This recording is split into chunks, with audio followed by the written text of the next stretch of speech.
बहुत से लोग औरतों को तालीम देने से कतराते हैं और कुछ लोग ये भी कहते हैं लड़कियों को पढ़ाकर क्या होगा। आइए हिंदुस्तान की कुछ मुस्लिम महिलाओं को मैं आपके सामने पेश करता हूँ, जिन्होंने बड़े से बड़े कुर्सी वाले को भी हिला कर रख दी है। इस देश को कोई भी समुदाय ना तालिबानी, ना उसामा और ना ही किसी पाकिस्तान का झंडा उठाता है। ये एक साजिश के तहत नफरत फैलाई जाती है। अगर इस देश में बहादुर शाह जफर और वीर अब्दुल हमीद और अशफाक उल्लाह और भगत सिंह और सुभाष चंद्र बोस जैसे लोगों की तरह से आपके विचार हो तो हम समझते हैं कि सभी समुदाय के लोगों को देशभक्ति का सफाई नहीं देनी पड़ेगी। आप लोग सिर्फ देशभक्ति नहीं है, पूरा देश देशभक्त है। बात सुनिए, स्वामी विवेकानंद जी ने कहा था कि गर्व से कहो हम हिंदू हैं। तो हम तो स्वामी विवेकानंद के ही उन वचनों को आत्मसात कर रहे हैं जो उन्होंने कहा कि गर्व से कहो हम हिंदू हैं। हम भी कहते हैं, हम गर्व से कहते हैं हम हिंदुस्तानी हैं। बस यही बोलिए ना, यही बोलिए, यही बोलिए। हम लोग यही इसी बात को कहते हैं कि गर्व से कहिए हम हिंदुस्तानी हैं। आपके कहने से नहीं बोलेंगे, हम लोगों की आत्मा कहती है, इसीलिए कह रहे हैं। तो यही तो स्वामी विवेकानंद ने कहा कि गर्व से कहो हम हिंदू हैं। और अगर वही बात मैं कह रहा हूं तो इसमें बुरा मानने की बात कौन सी? योगी जी वो मुसलमान जो हिंदुस्तान में रुके बंटवारे के बाद 1947 के बाद, वो डेमोक्रेटिक सेटअप में रहना चाहते थे, वो नहीं रहना चाहते थे इस्लामी सेटअप में, और उन्हें अपने राष्ट्रवादी होने पर बहुत गर्व है। और हमें किसी से सर्टिफिकेट की क्या जरूरत? हम तो रुके अपने इस डेमोक्रेटिक सेटअप में और हम चाहते हैं कि हिंदुस्तान आगे बढ़े, हमारा भारत आगे बढ़े। तो उसमें बांट के तो आप भारत को पीछे ले जाना चाहते हैं। आप बहन जी बहुत अच्छी बात कह रहे हैं और मुस्लिम है, अपने मौलाना और मौलवियों को समझा पाते कि 3 तलाक के मुद्दे पर भी इस प्रकार का फतवा जारी करते बहुत अच्छा होता। मैं क्षमा चाहूंगी, मुस्लिम औरतों के तलाक का मुद्दा आपका मुद्दा नहीं है, ये हम लोगों का मुद्दा है, देश का मुद्दा है। आप पूरे देश की महिलाओं देश का मुद्दा है। आप पूरे देश की महिलाओं के आरक्षण की बात करिए, उनको राज्यसभा में, विधानसभा में अरे वो मिल ही जाएगा, विवेकानंद जी वो तो मिल ही जाएगा। मुझे दुख होता है कि लोग धर्म को व्यापार बना रखा है। जिस तरह व्यापारी अपने लाभ और हानि के लिए लड़ता है, इसी तरह धर्माचार अपने प्रचार के लिए लाभ और हानि में लड़ते हैं। ये जो है ये व्यापार नहीं है। मुल्ला और मौलवियों को समझाए कि 3 तलाक के मुद्दे पर फतवा जारी करें और एक बड़ी मुस्लिम आबादी को न्याय दें। जैसे राहुल गांधी ने अभी हिंदू के ऊपर बोला है कि हिंदू कट्टर है,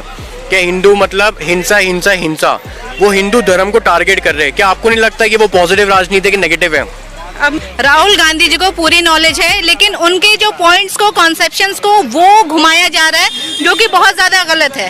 आप इसको मिसकॉन्सेप्शंस मत लें। हर जगह अगर आप नेगेटिव सोचना शुरू कर देंगे ना, तो आप नेगेटिव की तरफ ही जाएंगे। राहुल गांधी जी ने बहन जो बोला है सही बोला है, क्योंकि उन्होंने बाद में क्लैरिफिकेशन दिया है, ऐसे ही आप कह रहे हो ना।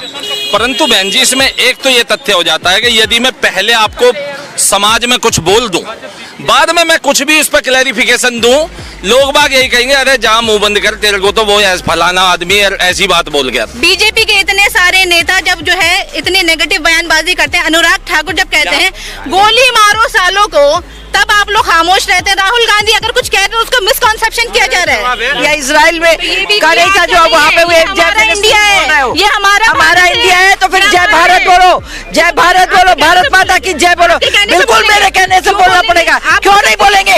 आपके पाकिस्तान की जय नहीं बोलेगा, जय फिलिस्तीन, जय बोलो, जय वो बोलो, ये आप होते तो बोलने वाले। हिंदुस्तान के अंदर रहना है तो भारत माता की जय कहना है, नहीं कहना है, नहीं कहना। अच्छा अदरवाइज रास्ते खुले, यहाँ चले जाओ। टिकट कटवाओ, टिकट कटाए, तुम्हारे अब्बा जान को उनको बोल दो कटवा देंगे टिकट। तुम अपने अब्बा जान को बोल दो ना। मैं क्यों बोलूंगी?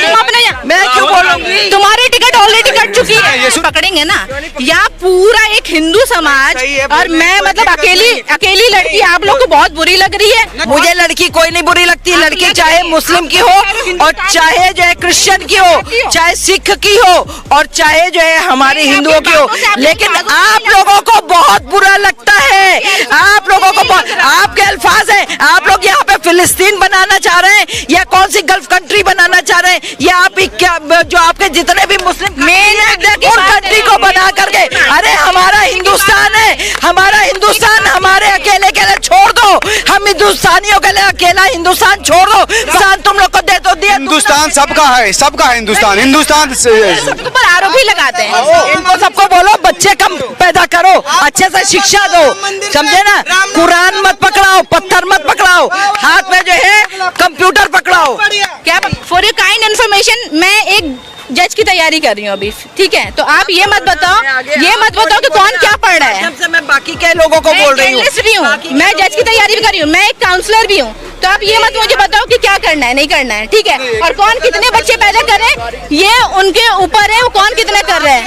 बात बता दूं, लोगों ने मेरा चेहरा पता है क्या बनाया है? मैं खुशबू पांडे मुसलमान धर्म के अगेंस्ट है, मैं जिहादियों के विरुद्ध हूँ, मैं देश के जयचंदों के विरुद्ध हूँ, ना कि मुसलमान बहन और ना कि किसी मुसलमान के विरुद्ध। मुझे आप ये बताएं जिहादी होते कौन, जिहादी का मतलब बताएं। आप मुझे एक बात बताइए, क्या आपको ये पता है लफ्ज जिहाद का मतलब? दो तरह के जिहाद है, मैं बहुत अच्छे समझ रही हूँ, आपके दोनों जिहाद का मतलब मैं बता रही हूँ। जहाँ पे बताया जाता है जिहाद के नाम पे, सही बोल रही हूँ ना, then what is the meaning of love jihad, जिसको आप यहाँ पे भी सब लोगों ने लव जिहाद का नाम दिया है, एंड आपके अकॉर्डिंग की दो जिहाद है। मुझे बस ये बताइए कि जिहाद सही है या गलत है? मैंने कहा जिहाद का मतलब बताएं। जिहाद का गलत उपयोग, कुरान का कितना मतलब पता है लोगों को? मैंने कहा जिहाद का कुरान का उन लोगों को कितना मतलब पता है? क्या आपने पैगंबर के द्वारा लिखी गई पुस्तक कुरान को पढ़ते हैं? नहीं, कुरान में भी गलत तरीके से जो चीज दिखाया गया आप लोग उस पे जोर दे रहे हैं। आपने ये बोला कि कुरान में कोई भी बात गलत है तो मुझे उसका प्रूफ चाहिए, या तो आप मैं कहती हूँ आप मुझे प्रूफ करा दो कि आप मेरे से जय श्री राम बुलवा दो, मैं आपको बुला दूं। ये निभाएंगे सेकुलरिज्म, ये निभाएंगे सेकुलरिज्म। नहीं बोल सकती, नहीं बोल सकती। आप अल्लाह अकबर बोल, आपको राम को मानना पड़ेगा, हमारे पास कोई जिम्मेदार, हमारे पिता राम है, अल्लाह नहीं, नहीं बोल सकते। बुलवा के दिखाओ। कुत्तों के भौंकने से शेर मरा नहीं करते, कुत्तों के भौंकने से शेर मरा नहीं करते। हम टीपू सुल्तान के दीवाने किसी के बाप से डरा नहीं करते। अंजाम वफा क्या होगा सोचा नहीं करते, मोमिन कभी हालात से सौदा नहीं करते। ये हौसला सिखाया है दीन इस्लाम में, अगर सर सजदे में हो तो तलवार की परवाह नहीं करते। मुसलमान तो माहौल नहीं खराब कर रहा, कौन सा मुसलमान आपको कह रहा है? एक मुसलमान। मेरा ओपन चैलेंज है आदित्यनाथ जी को भी और ये अनुज चौधरी जैसे सीओ को भी, जो पता नहीं किस क्रेडिबिलिटी पे सीओ बन के बैठे हैं, जिनको ना संविधान का कोई होश, जिनको ना मुल्क सही से संभाल सकते, वो ना उत्तर प्रदेश ना संभल सही से संभाल सकते, कोई लॉ एंड ऑर्डर की स्थिति संभालने की उनकी हालत नहीं है, लेकिन बने हुए वो सीओ किस बेसिस पे बने हुए हम सब जानते हैं। बात अगर कागज दिखाने की है तो पहले मट के कागज दिखाओ, गोरखपुर के मट के कागज दिखाइए, बाकी कागज अपने आप आ जाएंगे सामने। और दूसरी चीज, एक संत या तो संत हो सकता है या सीएम हो सकता है, एक आदमी दो नावों पे सवार नहीं हो सकता। आप देश के संवैधानिक पद पे हैं, देश सबका है। 1947 से पहले 1857 हुआ था, 1857 को याद कर लीजिए, तब योगी जी मोदी जी पैदा भी नहीं हुए थे।